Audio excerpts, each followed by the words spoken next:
Okay, let's unpack this. Welcome to a deep dive into something, well, fundamental that's changed completely. How you actually get hired in today's world. The source material we're diving into today comes from excerpts of the book Feck Your Resume, The Revolutionary Guide to Getting Hired in the Digital Age by Jeremy Dillahunt. Yeah, that title kind of tells you exactly where we're headed, doesn't it? It really does. The core idea here is that the job market isn't what it used to be. Um, and the old playbook, centered around that piece of paper we all agonized over, the resume, well, it's just not the main game anymore. So our mission today is to cut through the noise. We're extracting the crucial insights from these sources to figure out the new rules for landing a job in the digital age. And most importantly, how you can leverage them to stand out in what feels like a really crowded field. Mm-hmm. We'll look at where we came from, the slightly terrifying reality of today's numbers, why the resume is fading. Fading is a good word for it. Yeah. And what truly takes its place. Think online presence, knowing yourself, and playing the long game with connections. Exactly. It's a whole new world. Let's maybe start by setting the stage a bit, looking at how dramatically things have shifted. Good idea. Go back in time, say, before the turn of the century. If you were looking for a job, where did you even look? You went to the newspaper.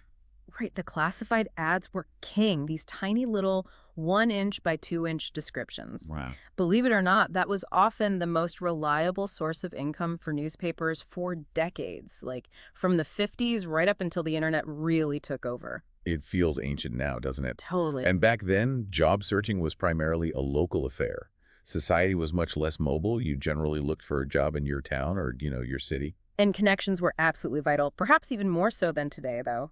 In different ways. How so? Well, these informal networks, sometimes called things like the Old Boys Club or maybe strong university alumni groups, they really mattered.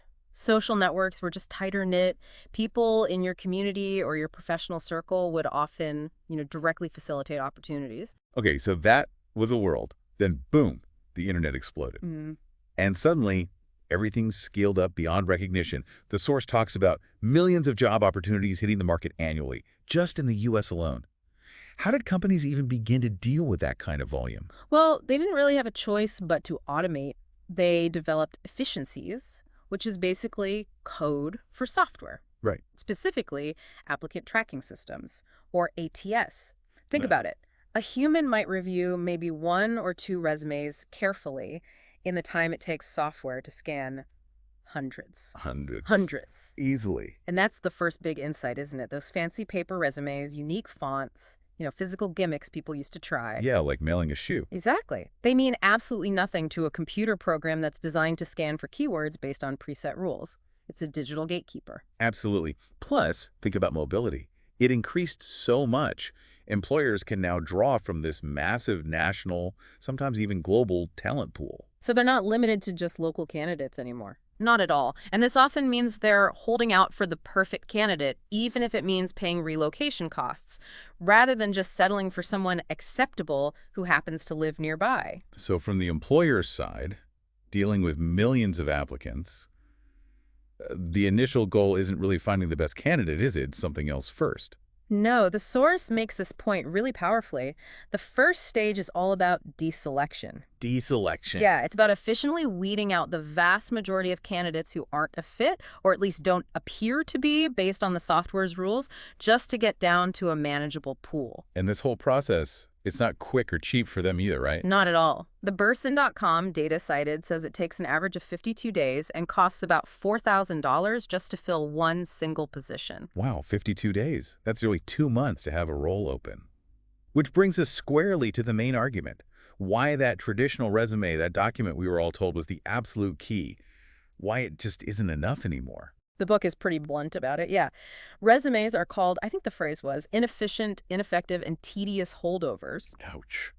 It even suggests a symbolic act like destroy your physical resume, make papier-mâché, use it as kindling, whatever. Get rid of it. The point is, having a traditional paper resume simply doesn't make you stand out when literally everyone else has one. It's table stakes at best. And like you said, it's those computer programs, the ATS, triggering on keywords and rules that are often the very first hurdle, not some human appreciating your, clever formatting. Right. The fundamental insight here, the real takeaway, is that building a robust professional online presence is the modern equivalent of having a shiny resume. Okay. Only it's exponentially more powerful. It's about demonstrating you are a true professional, online and off, and actively cultivating the right connections where people are actually looking now. Now, there's a fascinating irony the source highlights here. This over-reliance on tech, the ATS systems and job boards creating this overwhelming flood of candidates. It's actually pushed some hiring gatekeepers back towards older, more analog methods. Yeah, that's true. Like they might prefer referrals or direct personal communications, sometimes even asked for a physical document later in the process. Because the digital fighter hose is just too much to manage efficiently sometimes. It's a bit of a push and pull, definitely. But the crucial point is that the internet hasn't gone away. It absolutely defines the future of hiring. So even if they ask for paper later. Right. The book even says if you run into one of these hiring dinosaurs who insists on a physical resume, you can just export something that looks like one from your LinkedIn profile. The data's all on long anyway. Okay, so the core insight is crystal clear. Mm. Your presence needs to extend way beyond that one document. It needs to be digital. Yes. And this is critical because employers will Google you. That's just a fact now. You need to manage those search results. Right. Think of it as flattening the search results. You want the first page, the stuff that pops up immediately when someone searches your name, to be profiles and content you control and that present you professionally. Because that pushes down anything less relevant or, potentially negative. Exactly. And speaking of potentially negative, recruiters definitely look at social media. The source is crystal clear on this. Yeah, I bet. It mentions dozens of examples of people getting fired or not hired based on stuff they shared online, even off-the-clock behavior. Wow. Social media content is even making its way into legal proceedings now, like background checks, labor disputes. So there's really no strong separation anymore between your online and offline professional persona, at least in an employer's eyes. Pretty much, yeah. Yeah. While the source lists specific rules for online sharing, like obviously no racism or sexism, no violence, be careful with posts about drugs, even legal ones. Right, the whole glass of wine versus Jaeger bombs comparison. Exactly. Consistency across profiles, clarity, being yourself, thinking before posting angry replies, obeying the law, not just following the crowd blindly. The real overarching insight behind all those rules is that your online presence as your brand. Every single post, every share contributes to the professional image you project. Your online brand needs careful cultivation. Okay, so where do you even start building this presence? What are the first steps? Well, getting found begins with setting up and actively using accounts on key free platforms. The source lists LinkedIn, Twitter, Instagram, and Facebook as pretty essential places to be. It also amusingly notes that Google Plus used to be on that list, but admits basically nobody, including Google itself, ever really figured out what to do with it. Huh. Yeah, Google Plus is definitely a historical footnote now. It just shows how fast this stuff changes. What about other platforms? Sure. Depending on your industry, things like YouTube, maybe Amazon if you sell things, My Visual CV, Tumblr, WordPress could be relevant. And the source gives a really good warning about starting a blog. It's a significant commitment. Seriously. Treat it like getting a puppy. A puppy, okay. Yeah. It needs regular care and feeding. An abandoned blog with the last post from 2 years ago can actually hurt your prospects more than it helps. That's a great point. Okay, so you've got profiles out there. How do you make sure they actually show up when someone searches for you? How do you do that flattening of the results you mentioned? The main method isn't just having the profiles, it's connecting them. You link your website, your blog, your social profiles all together, create this interconnected web. Ah, linking them up. Yeah. Google tends to favor linked sites because it sees them as more authoritative. The source actually shows this as a diagram, like everything pointing to everything else. Right, building that network of links makes sense. Yeah. And it's important to remember what you can control online, your own profiles, your own content, versus what you can't easily change, like news articles about you or stuff other people have posted. Definitely. You are somewhat at the mercy of the platform owners when it comes to managing the external content. It's not always easy. And of course, all of this is increasingly happening on mobile, right? Oh, absolutely. Smartphone usage has fundamentally reoriented society. The source mentions over 1 billion mobile job searches happen monthly. 1 billion monthly. Yeah, it's huge. So HR departments are scrambling to create mobile-friendly application processes, though, honestly, mobile recruiting often targets those high-volume roles. Entry-level, temporary, retail, unskilled labor. Gotcha. Now let's get tactical. The source talks about the 5 URLs that matter, beyond your own personal website or blog. What are they, and how do you actually leverage them? Okay, yeah. These are basically the key platforms where recruiters and hiring managers are actively searching and evaluating candidates right now.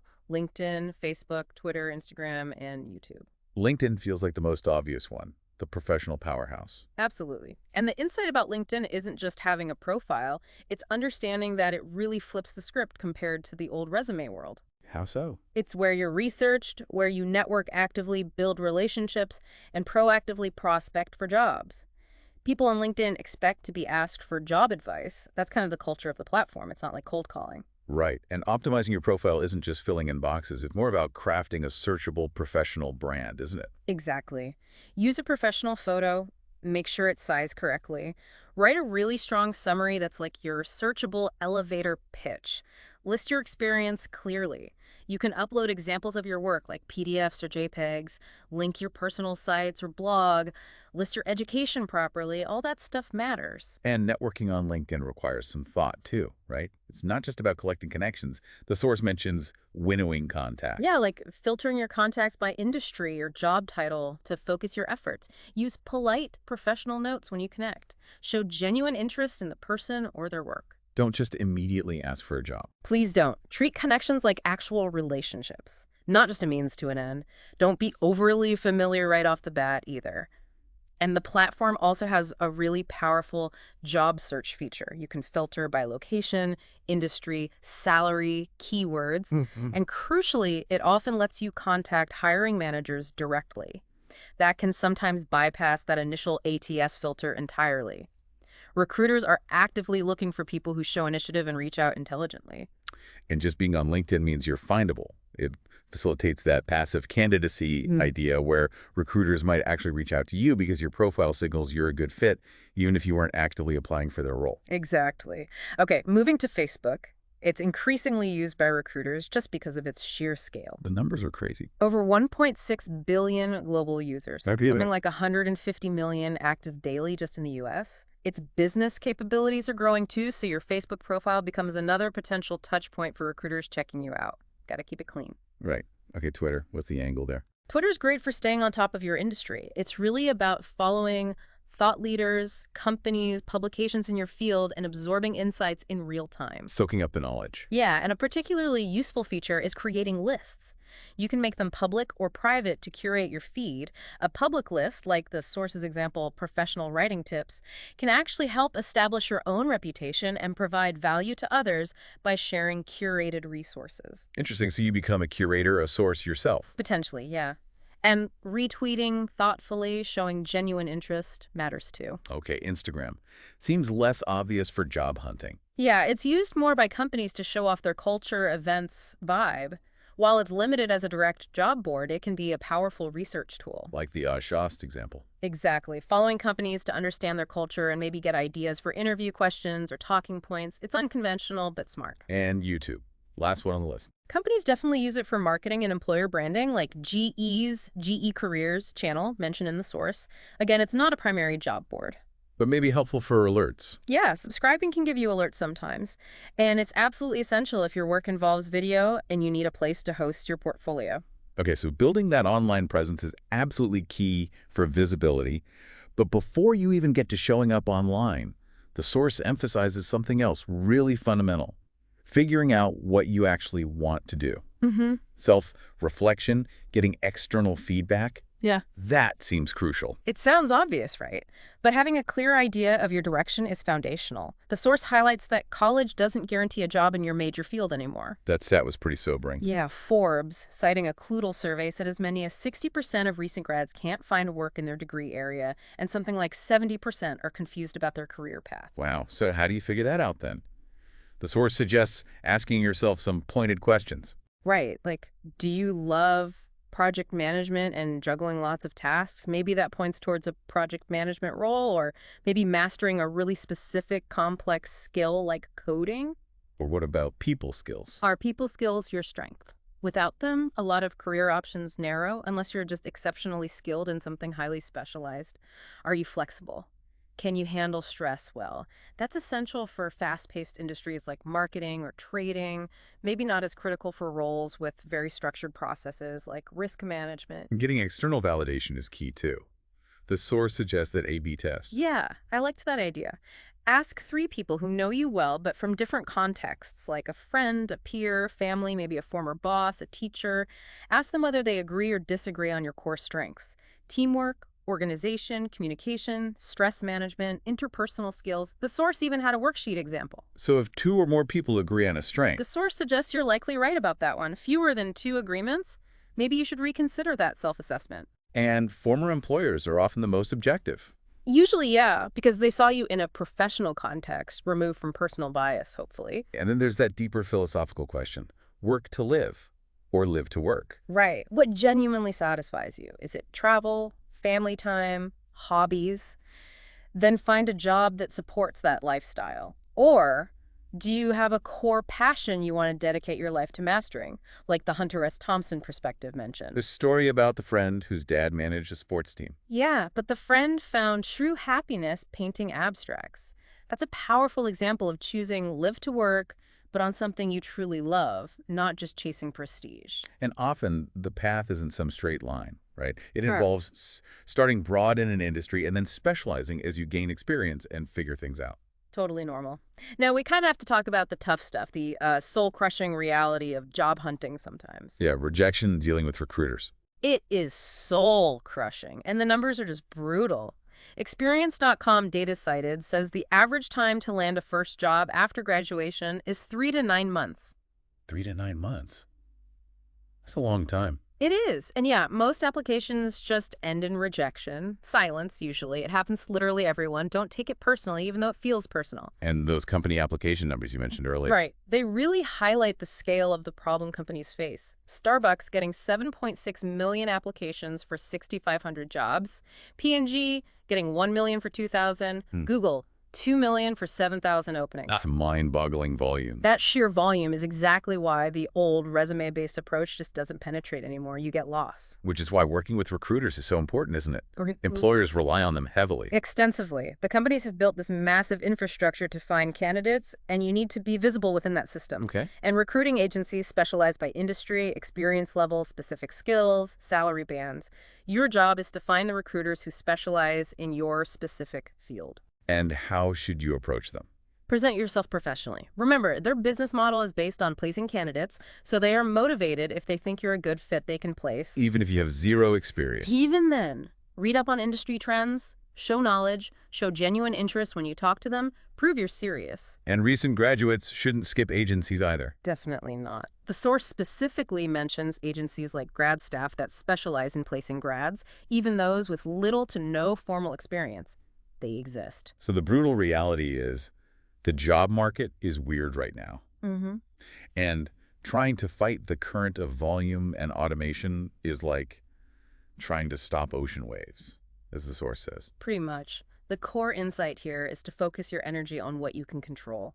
Which is? Cultivating that findable online presence, making yourself known through smart connections, including with the right recruiters. Okay, so you've done the self-reflection, you've built your online brand, maybe connected with some recruiters. Now you've actually landed an application, or better yet, an interview.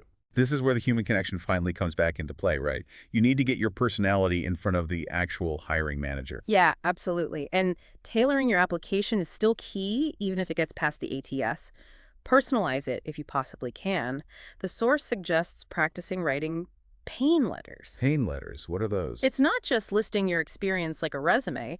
It's a proactive letter where you identify a specific problem you think the company might have. Based on your research. Exactly. And then you explain how your unique skills or experience can solve that specific problem for them. It shows initiative and focus. That sounds like a really powerful way to differentiate yourself. Mm. Okay, and then there's interview preparation. Yeah. Standard stuff, but any specific insights? Well, anticipate questions, obviously, Yeah. but really research the company, the specific job description, and if you can find out the people interviewing you, ask the scheduler. Why research the interviewers? It allows you to give much more nuanced, informed answers. It shows you've done your homework, you're genuinely interested, and maybe you can even connect with their background or work. Makes sense. Yeah. And craft your story, your narrative. Yes. Have a clear beginning, why you got into this field, a middle, how you've grown, specific examples of your accomplishments, not just cliches, and a next act, what you want to build or contribute next in this role. Gotcha. What about the mental game? Nerves. Get yourself in the right headspace, get enough sleep, maybe lay off alcohol for a couple of days before, exercise to burn off nervous energy. Arrive early. Definitely. Like 30 minutes or more early gives you time to calm down, get the lay of the land, maybe practice some controlled breathing. All those little things add up to reduce anxiety. Okay.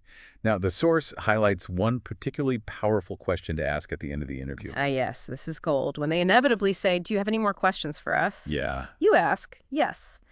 I'm curious to know if I've said anything today, or maybe given you any reason to believe I'm not a good fit for the job." Whoa, that feels bold, maybe confrontational. It is bold, but it's also incredibly strategic. It does a few things. It turns the interview into more of a real work scenario, like a project check-in. It shows you're fearless and confident. Okay. It gives you an immediate chance to address any hesitation or misunderstanding they might have right there in the moment instead of guessing later. And it gives you crucial insight for your follow-up note. Ah, okay, I see the strategy now. Yeah. And speaking of follow-up, it's essential, right? Absolutely non-negotiable after any personal contact. The rules vary a bit depending on how you connected, but the general principle is follow up professionally and promptly. Don't let it slide. Right. Last hurdle. Okay. You get an offer. Salary negotiation time. Often stressful. Super stressful for most people. But again, preparation is everything. Research is step one, obviously. Yep. Find salary ranges. Use Google, sites like payscale.com mentioned in the source. Ask your professional network, leverage personal contacts if appropriate. This gives you a baseline for your market value. A baseline. But the insight is that's just the baseline. You need to add your personal value on top of that. The source lists, I think, 5 secrets of negotiation. Okay, what are they? 1, know your value based on your research. 2, make your case. Remind them why they offered you the job in the first place. Your specific experience, your vision, your potential to generate revenue or save costs. 3, make a personal appeal, gently acknowledge that they'd probably negotiate too if they were in your position. 4, be genuinely ready to walk away. This only works if you have other options or can truly afford to wait, but it's powerful leverage. Right. Negotiation isn't a battle. It's about finding a fair deal. Exactly. A fair and equitable agreement where both sides feel good about the outcome. That's the goal. So, wrapping this up, the sources make it pretty undeniable. The world of work has changed dramatically. And it's almost certainly going to keep changing, probably even faster. But the work you put in now, building those online channels, cultivating your network, understanding these new rules, that's what positions you to adapt and succeed no matter what shifts happen next. Your network keeps you informed about industry trends, maybe surfaces those hidden opportunities that never get posted. And your online profile establishes your expertise, makes you findable. And consciously practicing good digital citizenship, just being a professional online, enhances your reputation in ways you might not even realize, reaching networks you didn't know existed. Change is hard. Yeah. Our brains prefer predictability. Totally. But these strategies aren't really about fighting the change. They're more about adapting your process to the reality we live in now. Focusing on what you can control can significantly reduce the stress of it all. That's a great way to put it. And that leaves us with something maybe to consider as you, the listener, go forth and build your online presence and navigate this new landscape. The source touched on that work to live or live to work philosophy. How does that personal decision, that core value, intersect with the increasingly public nature of professional life online? That's interesting. Can you truly separate your core passion, your life philosophy, from the public persona you cultivate in the digital age? Is that even desirable anymore? Something to think about. Definitely something to mull over as you navigate the job market today.